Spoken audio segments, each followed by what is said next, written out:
Hello, good morning. This is my 15th January's lecture, and today we shall discuss about the nuclear reactions in chapter number 13, that is nuclei. आज हम लोग nuclear reactions के बारे में बात करेंगे।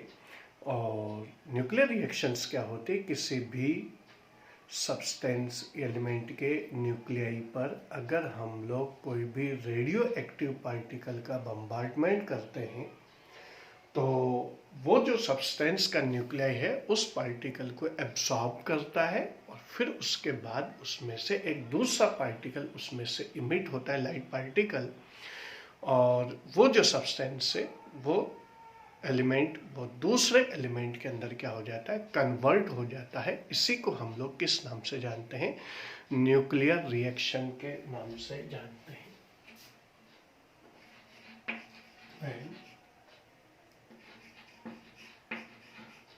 Light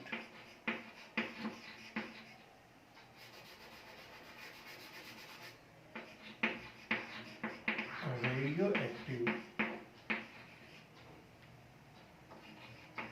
particle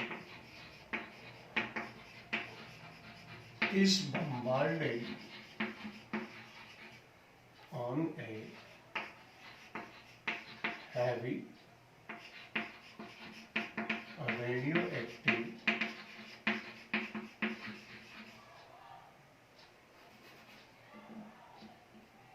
nucleus, then it absorbs and releases another particle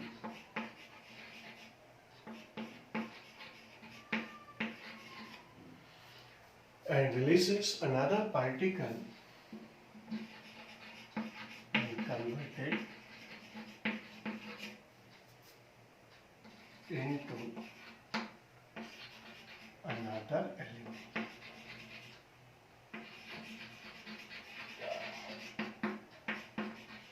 This is called nuclear reaction. इसी को हम लोग किस नाम से जानते हैं? न्यूक्लियर रिएक्शन के नाम से जानते हैं कि हमारे पास कोई भी एक हैवी रेडियो एक्टिव न्यूक्लियाई है, इसके ऊपर हम लोग एक लाइट पार्टिकल का बम्बार्डमेंट करते हैं और बम्बार्डमेंट करने के बाद ये जो एलिमेंट है इसको एब्जॉर्ब करेगा और एब्जॉर्ब करने के बाद एक दूसरा पार्टिकल इसमें से रिलीज करेगा और खुद एक अलग एलिमेंट के न्यूक्लियाई के अंदर या अलग एलिमेंट में क्या हो जाता है, कन्वर्ट हो जाता है। और इसी को हम लोग किस नाम से जानते हैं? न्यूक्लियर रिएक्शन के नाम से जानते हैं। न्यूक्लियर रिएक्शन को इस तरह से भी एक्सप्रेस करते हैं, दिस इज ए बी और फिर बी, ये न्यूक्लियर रिएक्शंस का है। अगर हम लोग एग्जाम्पल की बात करें तो हमारे पास क्या आ जाएगा, जैसे मान लो 7 and 14 है और इस पर हम लोग 2He4 का बम्बार्डमेंट करते हैं तो ऐसी सिचुएशन के अंदर हमारे पास ये कन्वर्ट हो जाएगा 9F18 के अंदर और फिर इसमें से क्या होगा कि एक प्रोटॉन 1H1 रिलीज होगा और हमारे पास आ जाएगा 8O17। तो इस तरह से हमारे पास ये न्यूक्लियर रिएक्शंस इसके अंदर रहेगी। और इससे हम लोग अगर एक्सप्रेस करना चाहें इस फॉर्म के अंदर तो हमारे पास आ जाएगा 7 and 40 2He4, 1H1 और 8O17 हमारे पास न्यूक्लियर रिएक्शन के अंदर आ जाएगी।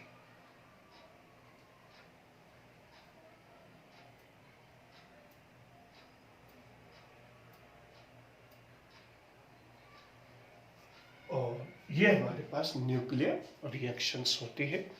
आगे जाकर के क्या हुआ कि जब मैटनर और फ्रिश नाम के साइंटिस्ट ने ये देखा कि जब वो अलग अलग एलिमेंट और अलग अलग एक्सपेरिमेंट पर वो जब अपने एक्सपेरिमेंट कर रहे थे, तो उन्होंने ये देखा कि जब यूरेनियम 236 पर न्यूट्रॉन का बम्बार्डमेंट किया जाता है, तो ऐसी सिचुएशन के अंदर एक्सपेक्टेशन यही था कि एक लाइट पार्टिकल उसमें से निकलेगा और इसके अंदर क्या होगा कि जो आपके पास दूसरे जो पार्टिकल एक हैवी और नए सब्सटेंस का इसके अंदर फॉर्मेशन होगी।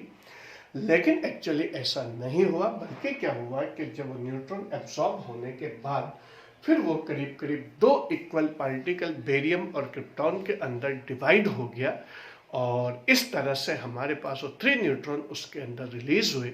इस तरह की इक्वेशन को हम लोग किस नाम से जानते हैं?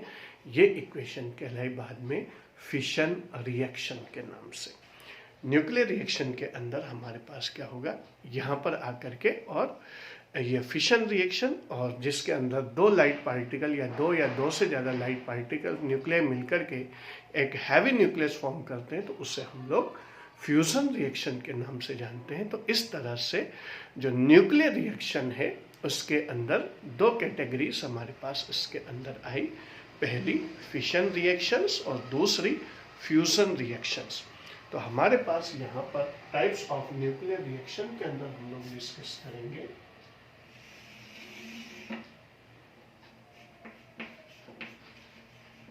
Types of nuclear reactions. First आएगी हमारे पास फिशन रिएक्शन और सेकंड आएगी आपके पास फ्यूजन रिएक्शन। फिशन रिएक्शन के अंदर जब हम लोग हैवी न्यूक्लियस के ऊपर लाइट पार्टिकल्स का बम्बार्डमेंट, जैसे न्यूट्रॉन वगैरह का बम्बार्डमेंट करते हैं, तो फिर वो एब्जॉर्ब होता है और फिर उसके बाद जो हैवी न्यूक्लियस होता है वो 2 करीब करीब इक्वल पार्ट्स के अंदर डिवाइड हो जाता है और इसके अंदर एक certain amount of energy release होती। इसी को हम लोग किस नाम से जानते हैं? फिशन रिएक्शन के नाम से जानते हैं।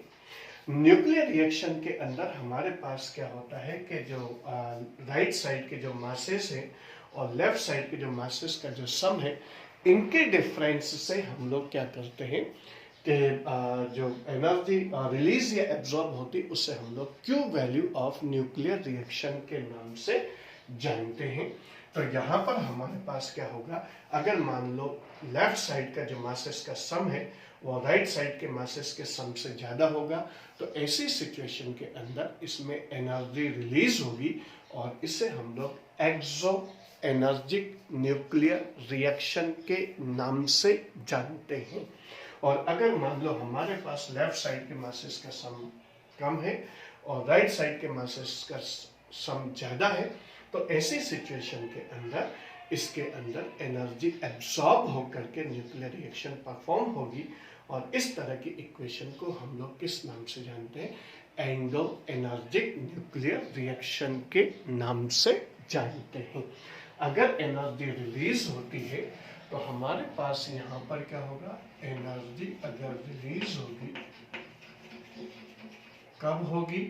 जब मासेस का सम आपके पास जो इसके अंदर है, mass of A plus mass of A is greater than mass of B plus mass of B, ये कहलाएगी एक्सो एनर्जिक न्यूक्लियर रिएक्शन। क्योंकि इसके अंदर एनर्जी क्या होती है, रिलीज होगी। और अगर आपके पास mass of A plus mass of A is less than mass of B plus mass of B हो, तो इससे बोलेंगे हम लोग एंडो एनर्जिक न्यूक्लियर रिएक्शन।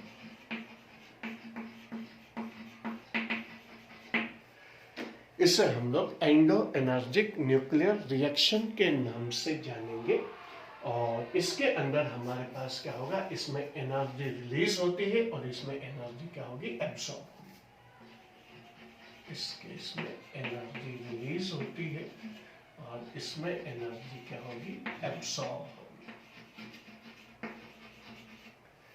तो यहाँ पर हमारे पास मासेस ऑफ जो मासेस है अगर एमयू के अंदर आते हैं तो 9 मास डिफरेंस अगर एमयू के अंदर आता है तो 931.5 मेगा इलेक्ट्रॉन वोल्ट इससे मल्टीप्लाई कर देंगे तो हमारे पास एनर्जी जितने अमाउंट ऑफ एनर्जी रिलीज होगी उसी को हम लोग Q value of nuclear energy के नाम से जानते हैं।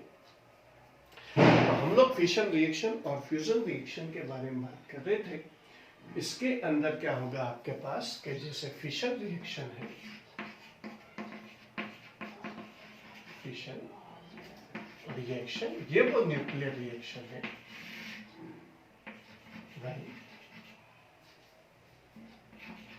Light particles bombarded on a radioactive nuclei, then it absorbs it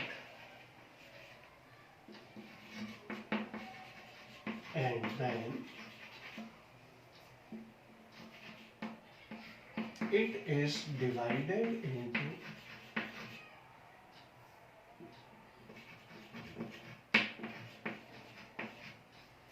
two nearly equal radioactive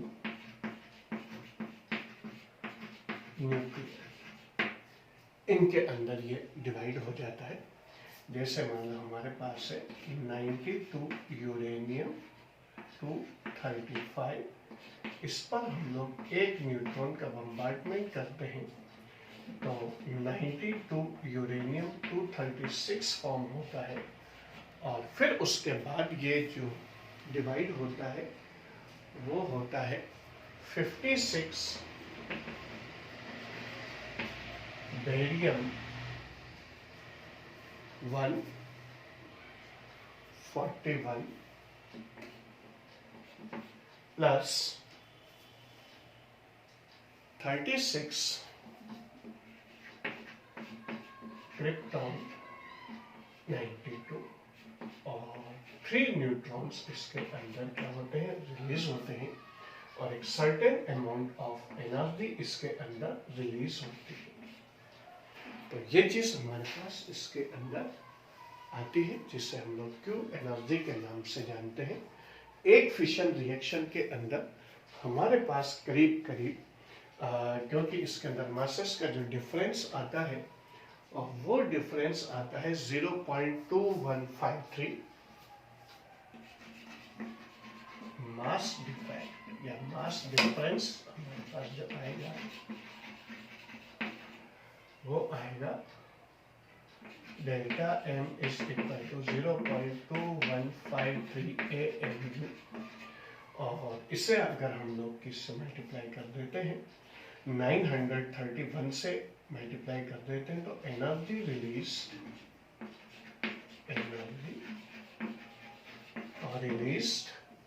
कितनी हो जाएगी 0.2153 इंटू 931.5 मेगा इलेक्ट्रॉन वोल्ट। तो ये वाली वैल्यू करीब करीब 200 मेगा इलेक्ट्रॉन वोल्ट आपके पास इसके अंदर रिलीज होगी। और अगर हम लोग इसे जूल के अंदर कन्वर्ट करना चाहते हैं तो 200 इंटू हमारे पास आ जाएगा 1.6 into 10⁻⁻13 joule mega electron volt की वैल्यू और ये वाली वैल्यू आ जाएगी आपके पास 3.2 इंटू 10⁻⁻, हमारे पास कितनी आ जाएगी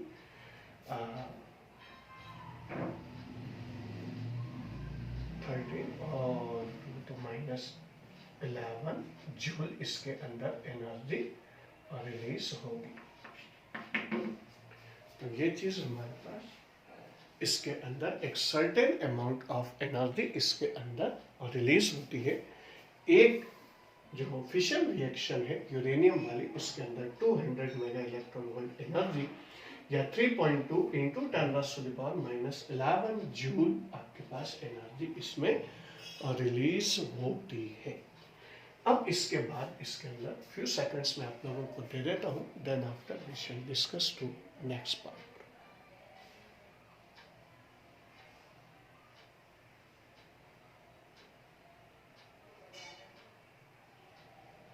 ओके, अब हम लोग इसके अंदर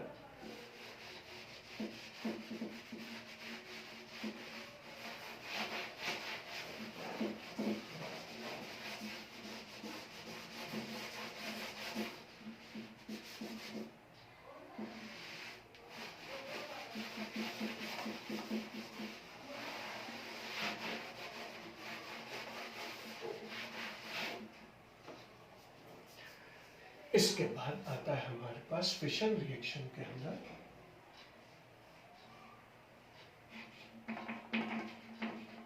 फिशन न्यूक्लियर चैन रिएक्शन।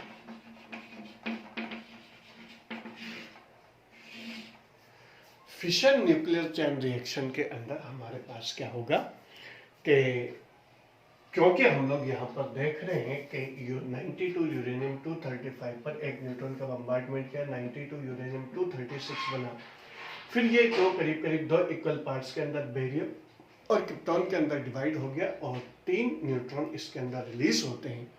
ये 3 न्यूट्रॉन हमारे पास जो नेक्स्ट 92 यूरेनियम 235 के जो न्यूक्लियाई है उन पर बम्बार्डमेंट उन पर जा करके और उन्हें क्या करते हैं, डिवाइड करते हैं।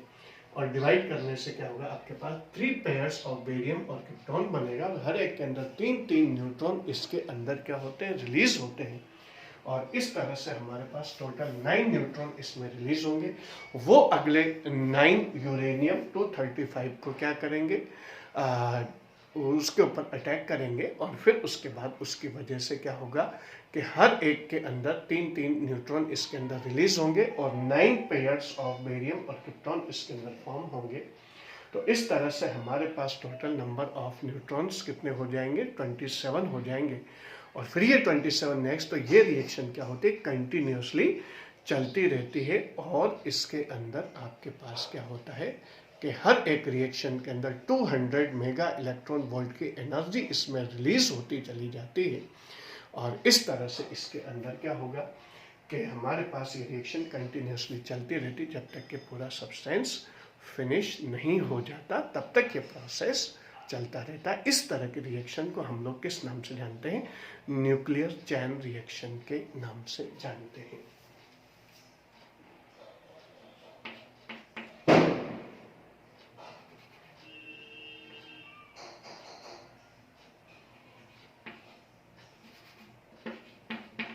Fission reaction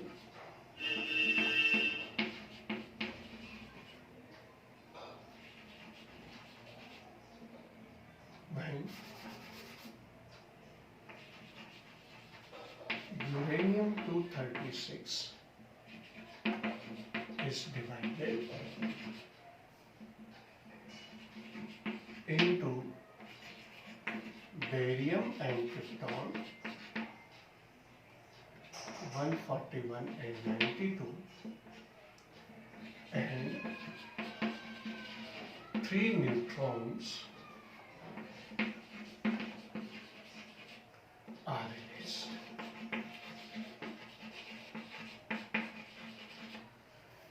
Then 3 neutrons are released. In this case, these 3 neutrons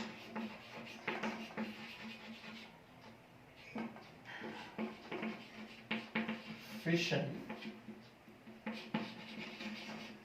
3 more uranium-235 and 9 neutrons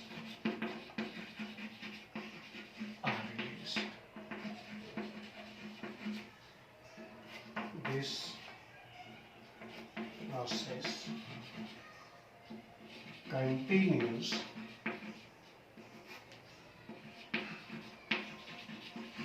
and accelerates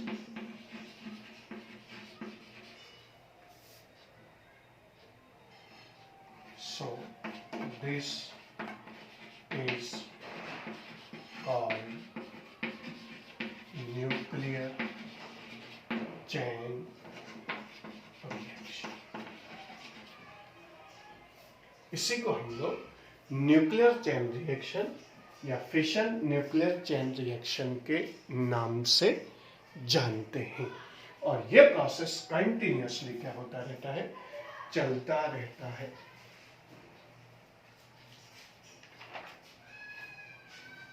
अब इसके अंदर क्या होता है कि प्रैक्टिकली तो हम लोग ये देखते हैं कि इसके अंदर फर्स्ट से इससे 3 न्यूट्रॉन से 9 न्यूट्रॉन से अगली स्टेज के अंदर 27, फिर 27 से अगली स्टेज के अंदर 81, फिर 243, और ये प्रोसेस कंटिन्यूअसली क्या होता रहता है, चलता रहता है। लेकिन अब इसके बाद क्या होता है, इसमें कुछ फैक्टर्स होते हैं जिसकी वजह से क्या होगा कि ये रिएक्शंस आगे नहीं चल पाती है। इसके पीछे रीज़न क्या है, क्योंकि यहाँ पर हमारे पास क्या होगा कि कुछ फैक्टर्स हैं। जैसे फर्स्ट, अगर मान लो आपके पास जो स्पेसिमेन है 92 यूरेनियम 235 का स्पेसिमेन है, उस स्पेसिमेन के अंदर अगर मान लो इम्प्योरिटी है, तो इम्प्योरिटी होने पर क्या होगा कि जो न्यूट्रॉन है वो फिर इम्प्योरिटी एलिमेंट्स के साथ भी या इम्प्योरिटी के जो न्यूक्लियाई हैं उनके साथ भी क्या हो सकता है, बम्बार्डमेंट हो सकता है, तो वह बेकार जाएगा, उसका कोई फिशन नहीं होगा। इसके अलावा हमारे पास इसके अंदर जो नेक्स्ट चीज़ आती है वो ये आती है कि जो न्यूट्रॉन है वो इसके वेसल के वॉल से टकरा करके भी क्या हो सकते हैं, इसकी रिएक्शन को क्या कर सकते हैं, स्लो डाउन कर सकते हैं, क्योंकि वो न्यूट्रॉन खत्म हो सकते हैं। किसी भी स्पेसिमेन के अंदर यूरेनियम 238 का अमाउंट ज़्यादा होता है, करीब 99% से ज़्यादा इसकी वैल्यू होती है, और यूरेनियम 235 की वैल्यू 1% से लेस होती है। तो ऐसी सिचुएशन के अंदर क्या होगा कि स्पेसिमेन के अंदर यूरेनियम 238 अगर हो तो उसके ऊपर न्यूट्रॉन का बम्बार्डमेंट अगर होता है, तो उस न्यूट्रॉन के बम्बार्डमेंट की वजह से क्या होगा कि यूरेनियम 238 का फिशन नहीं होता, केवल यूरेनियम 235 का ही फिशन होता है। और इसी तरह से इसके अंदर कभी स्लोअर न्यूट्रॉन अगर हो तो वो फिशन के अंदर कैपेबल नहीं होते हैं। तो जो फैक्टर्स जो रेट को अफेक्ट करते हैं, factors affecting the rate of nuclear chain reactions. First आता है हमारे पास presence of impurity, presence of impurity. जैसा मैंने बताया, अगर इम्प्योरिटी अगर मान लो सब्सटेंस के अंदर होगी तो वो दूसरे एलिमेंट से टकरा जाएगा और जिसकी वजह से इसकी स्पीड क्या हो जाती है, स्लो डाउन हो जाती है। दूसरी चीज होती है आपके पास presence of uranium 238 in substance या एलिमेंट। तो यूरेनियम 238 का फिशन नहीं होता है। तीसरा जो फैक्टर है जो इसको इफेक्ट करता है, collision of neutron with walls of vessel. Vessel के वॉल से उसका कॉलिजन अगर हो जाए तो फिर वो इसके अंदर कैपेबल नहीं होता। और चौथा जो फैक्टर है, वो चौथा फैक्टर क्या है, लेस एनर्जी न्यूट्रॉन्स। न्यूट्रॉन्स की जो एनर्जी होती है, वो जितने एनर्जी न्यूट्रॉन रिलीज होते हैं सबके अंदर इक्वल अमाउंट की एनर्जी नहीं होती। तो जो लेस एनर्जी के जो न्यूट्रॉन है वो फिशन रिएक्शन के अंदर कैपेबल नहीं होते हैं। तो ये चीज आपके पास फिशन और रिएक्शन के अंदर हमारे पास आती है।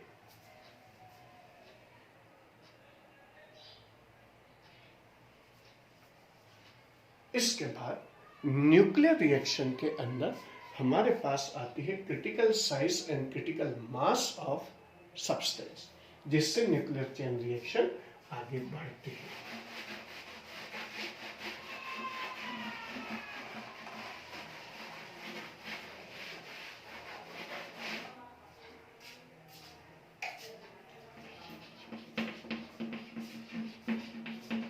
Critical size and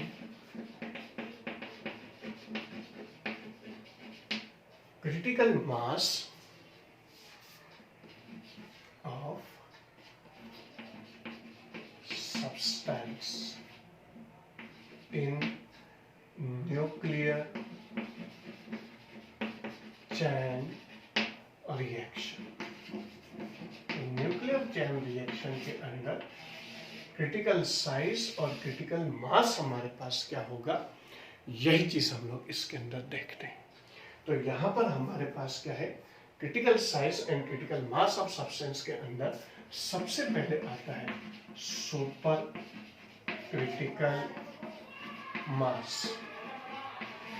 super critical mass क्या होता है, किसी भी सब्सटेंस का वो अमाउंट जहां पर nuclear chain reaction accelerated mode के अंदर रहती है। Nuclear chain reaction is in accelerated mode।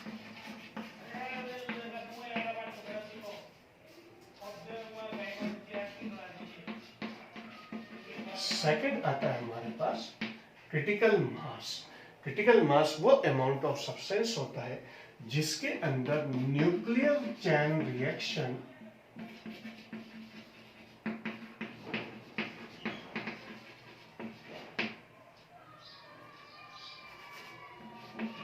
carries with constant rate। जिसमें कांस्टेंट रेट से चलती रहती है, यानी कि जैसे मान लो 3 न्यूट्रॉन है तो 3 3 3 3 हर एक के अंदर क्या होगा, 3 न्यूट्रॉन से चलती रहे, वो मास क्या कहलाएगा, क्रिटिकल मास कहलाएगा। और सिमिलरली करस्पॉन्डिंग जो साइज है वो साइज भी सुपर क्रिटिकल साइज या क्रिटिकल साइज कहलाएगी। तीसरा आता है आपके पास सब क्रिटिकल मास। सब क्रिटिकल मास या सब क्रिटिकल साइज आपके पास हो तो वो साइज ऑफ सब्सटेंस या वो मास ऑफ सब्सटेंस जो क्या करता है, जिसके अंदर nuclear chain reaction D accelerated mode के अंदर होती है और कुछ स्टेप्स के बाद क्या हो जाती है और रुक जाती है। Nuclear chain reaction is in deaccelerated mode and stops after some steps या stages। कुछ स्टेजेस के बाद फिर क्या हो जाती है, रुक जाती है। यानी पहला एक न्यूट्रॉन का बम्बार्डमेंट हुआ, बेरियम क्रिप्टॉन बना, 3 न्यूट्रॉन हुआ, ये पहली स्टेज होगी। फिर उसके बाद 3 न्यूट्रॉन रिलीज हुए, उन्होंने 3 न्यूक्लियर जो आपके पास जो फिशन रिएक्शन जो यूरेनियम 235 है उन पर बम्बार्डमेंट किया और उसकी वजह से जो न्यूट्रॉन इसके अंदर रिलीज होते हैं वो 9 हुए, ये सेकेंड स्टेज। फिर उसके बाद 27 थर्ड स्टेज होगी। फिर उसके बाद अगली स्टेप में 81 ये फोर्थ स्टेज होगी। तो कुछ स्टेजेस के बाद क्या हो जाती है और रुक जाती है। इसके बाद आता है हमारे पास नेक्स्ट चीज आती है, फ्यू सेकंड्स में आप लोगों को दे देता हूँ, then after we shall move to next part.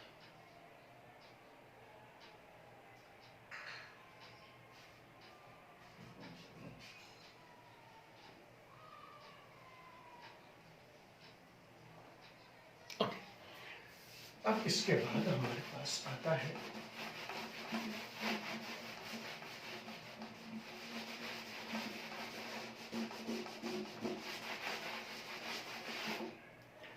Next आता है हमारे पास reproduction factor.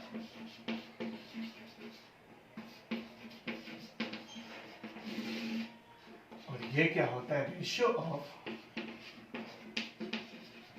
Fissionable neutrons in n space upon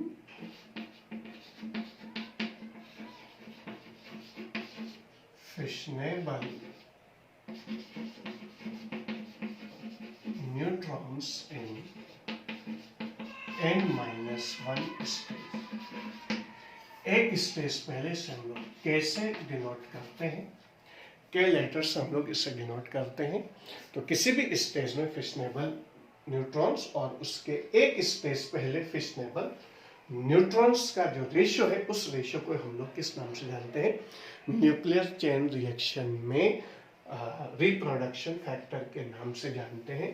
और अगर के की वैल्यू इज ग्रेटर देन 1 हो, then in this case the nuclear chain reaction will run in accelerated mode. Nuclear chain reactions. और अगर k is equal to 1 हो, then nuclear chain reaction is in constant rate या speed mod के अंदर चलती है और ये प्रोसेस इसके अंदर कंटिन्यूसली चलता रहता है। और तीसरा फैक्टर आता है आपके पास जिसके अंदर k इज लेस देन 1 होता है, तो nuclear chain reaction is in deaccelerated mode के अंदर रहती है and stops after some stages. तो जो फिशन रिएक्शन है वो फिशन रिएक्शन इसके अंदर हमारे पास दो तरह की होती है। एक होती है कंट्रोल्ड चेन रिएक्शन या फिशन न्यूक्लियर रिएक्शन में, एक होती है कंट्रोल्ड चेन रिएक्शन और दूसरी होती है हमारे पास अनकंट्रोल्ड चेन रिएक्शन। तो दो तरह के हमारे पास न्यूक्लियर चेन रिएक्शंस हम लोग पढ़ते हैं। फर्स्ट आती है आपके पास न्यूक्लियर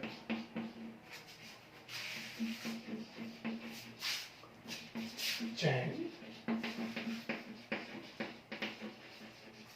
रिएक्शंस में फर्स्ट आएगा आपके पास कंट्रोल्ड न्यूक्लियर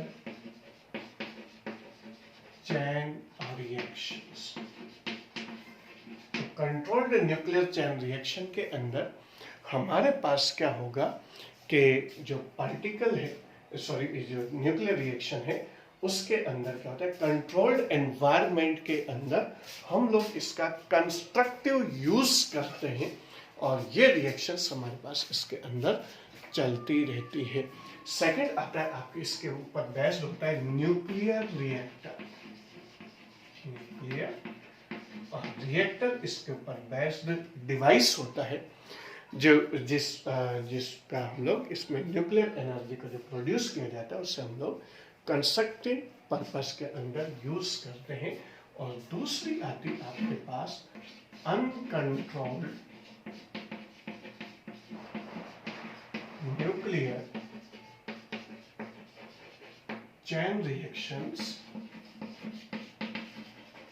और ये होते हैं एटम बम। तो एटम बम क्या होगा आपके पास कि इसके अंदर अनकंट्रोल्ड चैन रिएक्शन है जिसके अंदर थोड़े से अमाउंट के अंदर सुपर क्रिटिकल मास के अंदर सब्सटेंस को रखा जाता है और फिर उसके बाद उसकी न्यूक्लियर चैन रिएक्शन करवाई जाती है। शॉर्ट टाइम इंटरवल के अंदर ही क्या होता है कि ह्यूज अमाउंट ऑफ एनर्जी इसके अंदर क्या होती है और रिलीज होती है। तो ये आपके पास न्यूक्लियर रिएक्टर और एटम बम इसके ऊपर कंट्रोल और अनकंट्रोल चैन रिएक्शन पर बेस्ड चीजें हैं। इसके बाद आता है आपके पास fusion, nuclear fusion reaction, second type है ये न्यूक्लियर फ्यूजन रिएक्शंस। तो न्यूक्लियर फ्यूजन रिएक्शन के अंदर हमारे पास क्या होता है कि दो से ज़्यादा लाइट न्यूक्लियाई मिलकर के क्या करते हैं कि हैवी न्यूक्लियस फॉर्म करते हैं, उसी को हम लोग न्यूक्लियर फ्यूजन रिएक्शन के नाम से जानते हैं। अब इसके अंदर दोनों के फ्यूज होने के लिए हाई एनर्जी, हाई टेम्परेचर चाहिए, हाई एनर्जेटिक न्यूक्लियाई होने चाहिए और बहुत ज़्यादा हाई टेम्परेचर हो, तभी जाकर के न्यूक्लियर रिएक्शन परफॉर्म होती है। नेचुरल वे से ये रिएक्शंस नहीं मिलती है, आर्टिफिशियल होती है। नेचुरल वे से ये मिलती है, अर्थ पर नहीं होती, नेचुरल वे से ये मिलती है स्टार्स वगैरह के अंदर।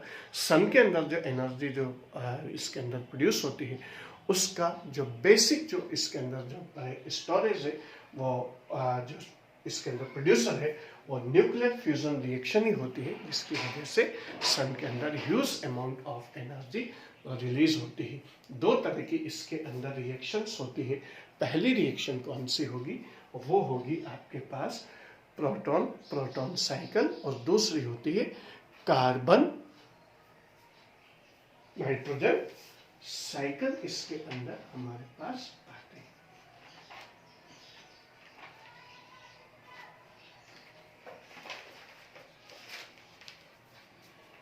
तो प्रोटॉन प्रोटॉन साइकिल के अंदर हमारे पास क्या होगा?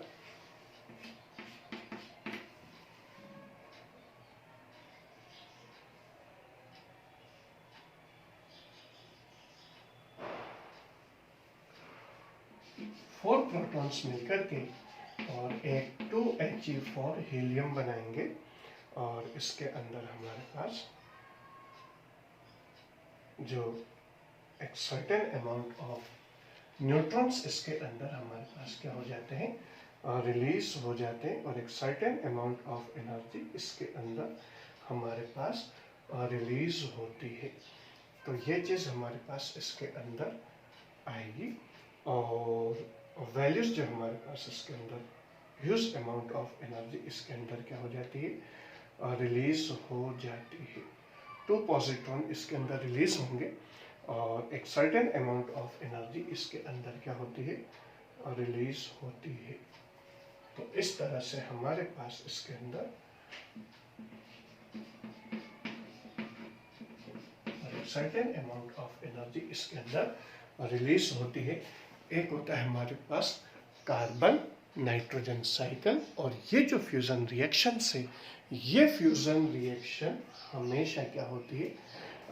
या तो इसके अंदर लेबोरेटरीज के अंदर ही परफॉर्म हो पाती है, क्योंकि इसके अंदर बहुत ज़्यादा हाई एनर्जी और बहुत ज़्यादा हाई टेम्परेचर रिक्वायर होता है, और या फिर ये जो चीज़ है इसके अंदर आपके पास क्या होगा कि इसके अंदर सर्टेन अमाउंट ऑफ एनर्जी इसके अंदर क्या हो जाती है? और रिलीज होगी।